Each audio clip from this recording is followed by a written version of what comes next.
ನ್ಯಾಯವಾದಿ ವಿನೋದ್ಗೆ ಜೀವ ಬೆದರಿಕೆ ಇದೆ.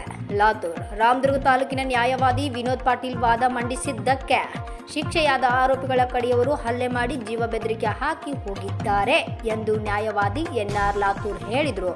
ಖಾನಾಪುರದಲ್ಲಿ ಬುಧವಾರ ಸಂಜೆ ಸುದ್ದಿಗಾರರೊಂದಿಗೆ ಮಾತನಾಡಿದರು. ವಿನೋದ್ ಪಾಟೀಲ್ ಅವರ ಮನೆಯಲ್ಲಿ ಸಣ್ಣ ಮಕ್ಕಳಿದ್ದಾರೆ. ಅವರ ಮನೆಗೂ ಹೋಗಿ ಜೀವ ಬೆದರಿಕೆ ಹಾಕಿದ್ದಾರೆ. ಅವರಿಗೆ ರಕ್ಷಣೆ ನೀಡಬೇಕೆಂದು ಒತ್ತಾಯಿಸಿದರು. ವರದಿಗಾರರು Vithal Bhajantri, UK first news, Belagavi.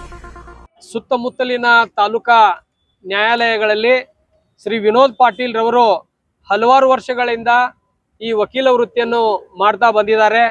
ಅವರು ಒಂದು ಸಿವಿಲ್ ದಾವೆಗೆ ಸಂಬಂಧಪಟ್ಟಂತೆ ಒಂದು ಒರಿಜಿನಲ್ ಸೂಟ್ 138/2024ರಲ್ಲಿ ತಡೆಯಾಜ್ಞೆಯನ್ನ ಪಡೆದ ಮೇಲೆ ವಿರೋಧಿ ಪಕ್ಷಗಾರರು ಅವರ ಮೇಲೆ ಹಲ್ಲೆ ಮಾಡುವಂತ ಪ್ರಯತ್ನವನ್ನ ಹಲವಾರು ದಿನಗಳಿಂದ ಅವರು ಮಾಡ್ತಾ ಇದ್ರು. ಆದರೆ ದಿನಾಂಕ 23/3/2025 ಸಾಯಂಕಾಲ 6:30ಕ್ಕೆ ಅವರು ರಾಮದುರ್ಗ ತಾಲೂಕಿನ ಚೆನ್ನಾಪುರ್ ತಾಂಡ ಅವರ ಸ್ವಂತ ಗ್ರಾಮಕ್ಕೆ ಹೋದಾಗ ಈ ಎದುರುದಾರರಾದಂಥ ಈ ಲಮಾಣಿ ಸಮಾಜದ ಸುಮಾರು 20 ಜನ ಆರೋಪಿಗಳು ಎಲ್ಲರೂ ಸೇರ್ಕೊಂಡು ಇವರ ತಲೆ ಮೇಲೆ ಕೊಡಲಿಯಿಂದ ಮತ್ತು ಬಡಿಗೆ ಹಾಗೂ ತಲವಾರ್ಗಳಿಂದ ಹಲ್ಲೆ ಮಾಡಿದ್ದಾರೆ. ಇದಲ್ಲದೆ ಇವರ ಕುಟುಂಬದ ಇವರ ಸಹೋದರ ಮತ್ತು ಸಹೋದರನ ಹೆಂಡತಿ ಮತ್ತು ಮಕ್ಕಳು ಹೀಗೆ 9 ಜನ ಮೇಲೆ ಮಾರಣಾಂತಿಕ ಹಲ್ಲೆಯನ್ನ ಮಾಡಿದ್ದಾರೆ.